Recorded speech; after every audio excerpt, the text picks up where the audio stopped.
চতুর্থ শ্রেণীর গণিত বইয়ের আজকের ভিডিওতে আমরা ৮ পৃষ্ঠা নিয়ে আলোচনা করব। তো ৮ পৃষ্ঠা আছে কি সংখ্যার তুলনা। এখানে আমরা সংখ্যার তুলনা করা শিখব। তো এখানে দেখো যে দুইটা সংখ্যা দেওয়া আছে, যে এটা একটা সংখ্যা, এটা একটা সংখ্যা। তো এখন কোন সংখ্যাটি বড়, এই যে দুইটা সংখ্যা, এই দুইটা সংখ্যার ভিতরে কোন সংখ্যাটা বড় বা কোনটা ছোট সেটা আমরা কিভাবে বুঝতে পারি। তো এখানে রাফি আর তুলি কথোপকথন করতেছে। এখানে রাফি বলতেছে যে আমরা তৃতীয় শ্রেণীতে 5 অঙ্কের সংখ্যার তুলনা করতে শিখেছিলাম। আর তুলি বলতেছে মনে পড়েছে আমরা এক এক করে বড় স্থান থেকে ছোট স্থানে তুলনা করেছি। তো এখন সংখ্যা তুলনা করার ক্ষেত্রে কোনটা বড় বা ছোট বোঝার জন্য তোমাকে কিছু বিষয় মনে রাখতে হবে। সেটা হবে মানে দুইটা সংখ্যার ভিতরে যার অঙ্ক সংখ্যা বেশি সেটা হচ্ছে বড়, যার অঙ্ক সংখ্যা কম সেটা হচ্ছে ছোট। আর যদি অঙ্ক সংখ্যা সমান হয়, যেমন ধরো এখানেও অঙ্ক সংখ্যা সমান আছে কয়টা, 1টা 2টা 3টা 4টা 5টা 6টা, এখানেও অঙ্ক আছে 6টা। তো অঙ্ক সংখ্যা যদি সমান হয় একাধিক সংখ্যার ভিতরে, সেই ক্ষেত্রে একদম বাম পাশের সবচেয়ে বাম পাশের অঙ্ক এইখানকার বাম পাশ এইখানকার বাম পাশ তুলনা করব।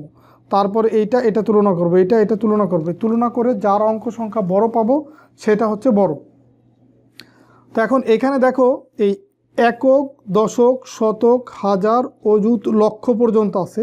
এখানেও আছে একক, দশক, শতক, হাজার, অযুত, লক্ষ। তো এখন লক্ষ স্থানের অঙ্ক দুইটি সমান। দেখো এইখানেও আছে 4, এখানেও আছে 4। তো সবচাইতে বড় স্থানের অঙ্কটা আগে তুলনা করব।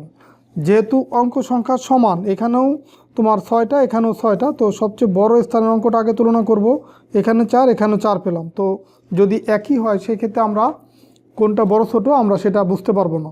যখনই পার্থক্য পাবো, বড় ছোট পাবো, তখন আমরা বুঝতে পারবো যে কোনটা বড় ছোট। তো এটা যেহেতু সমান, তো আমরা এর ডান পাশের এটা তুলনা করব।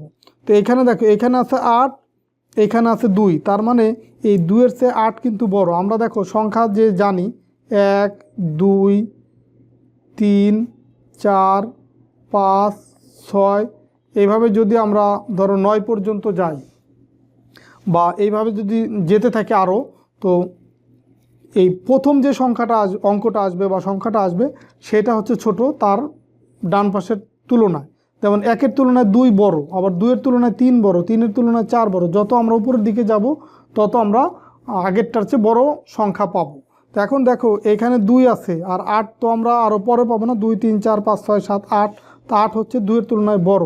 তো যেহেতু এইটার এই অঙ্কটা বড় পেয়েছি, মানে একক, দশক, শতক, হাজার, অযুত, এইখানে অযুতের স্থানে পাইছে 8, এইখানে আছে 2, তার মানে এই যে সংখ্যাটা, এই উপরের যে সংখ্যাটা এটা হচ্ছে বড়, এই সংখ্যাটা হবে বড়। আর এই নিচেরটা হবে কি ছোট। যেহেতু একটা বড় তো বাকিটা ছোট। তো এখন এখানে লিখছি কি, তাই বলা যায় যে তোমার একক, দশক, শতক, হাজার, অযুত, লক্ষ, মানে 4,28,000 এর থেকে 4,85,000 এটা বড়, মানে যে উপরের সংখ্যাটা বড়। তো এখন দেখো আরও দুইটা সংখ্যা দিয়ে দিছে, এই দুইটা সংখ্যা কোনটা বড় ছোট সেটা আমরা দেখব এখন।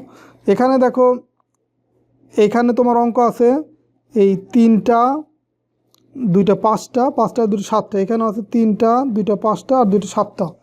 তো এখন এইখানে আমরা যদি তুলনা করি, যে আমরা একে একে বড় স্থানীয় মান থেকে ছোট স্থানীয় মান তুলনা করব। তার মানে বড় স্থানীয় মান কি, একক, দশক, শতক, হাজার, অযুত, লক্ষ, নিযুত।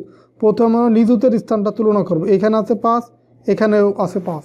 তো যেহেতু দুইটা এক, তার মানে আমরা বুঝতে পারলাম না কোনটা ছোট কোনটা বড়। এখন আমরা তার ডানেরটা যাব, মানে এখানে 6 এখানে 6, এই দুইটা তুলনা করব।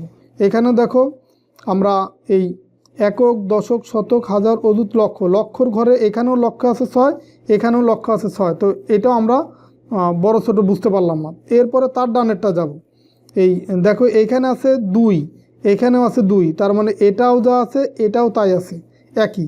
তো এটাও আমরা বুঝতে পারলাম না এখান থেকেও যে কোনটা বড় কোনটা ছোট। এখন এর ডানেরটা যাব, তো এর ডানে দেখো এখানে আছে 9, এইখানে আছে তোমার 4। তো এই 4-এর চেয়ে 9 বড়, এই কারণে তোমার এই সংখ্যাটা হবে বড়, এই সংখ্যাটা বড়। যখনই আমরা এই দুইটা একই স্থানের অঙ্ক তুলনা করে দেখব যে একটা বড় আর একটা ছোট, তখনই বুঝতে পারবো যেখানে আমরা বড় অঙ্কটা পাবো সেটা হচ্ছে বড়। তো এখন এখানে দেখো কিছু লেখা এখানে আছে যে আমরা একে একে বড় স্থানীয় মান থেকে ছোট স্থানীয় মান তুলনা করব। প্রথমে নিযুতের স্থান, এরপর লক্ষের স্থান, এরপর অযুতের স্থান, এরপর হাজারের স্থান, এরপর শতকের স্থান, এরপর দশকের স্থান, সবশেষ আমরা এককের স্থান তুলনা করব। আমরা যখন একই পাবো তখন এই নিযুত একই পাইলে আমরা লক্ষের তুলনা করব, লক্ষ এক পাইলে অযুতের স্থান তুলনা করব। আবার অযুত একই যদি পাই হাজারের ঘর তুলনা করব, হাজার একই হলে শতকের স্থান তুলনা করব। এবার তুলনা করতে করতে আমরা সর্বশেষ এককের স্থান পর্যন্ত তুলনা করেও দেখব যে পার্থক্য হয় কিনা, বড় ছোট হয় কিনা। যদি এককের স্থান পর্যন্ত যাওয়ার পরেও বড় ছোট না পায়, তার মানে দুইটা সংখ্যা সমান হবে। তো এখন এখানে দেখো যে নিযুত, লক্ষ এবং অযুতের স্থান একই, যেমন 5, 6, 2, এখানেও 5, 6, 2 আছে। এখানে তাই লেখা আছে যে এখানেও 5, 6, 2, এখানেও 5, 6, 2 আছে। তো এখন এই পরের পৃষ্ঠায় দেখো এখানে কিছু আলোচনা আছে যে এবার আমরা হাজারের স্থান তুলনা করব। তো হাজারের আমরা এখানে পেলাম 4, আর একটা সংখ্যায় পেলাম 9। তো 9 যেহেতু বড়, তার মানে আমরা বলতে পারি যেখানে 9 আছে সেই সংখ্যাটা বড় হবে, যে এই সংখ্যাটা বড় হবে। তো যাই হোক, আজকের ভিডিওতে তোমাদের এই 8 পৃষ্ঠা এইটুকু আলোচনা করলাম। আমরা পরের ভিডিওতে 9 পৃষ্ঠা আলোচনা করব। আল্লাহ হাফেজ।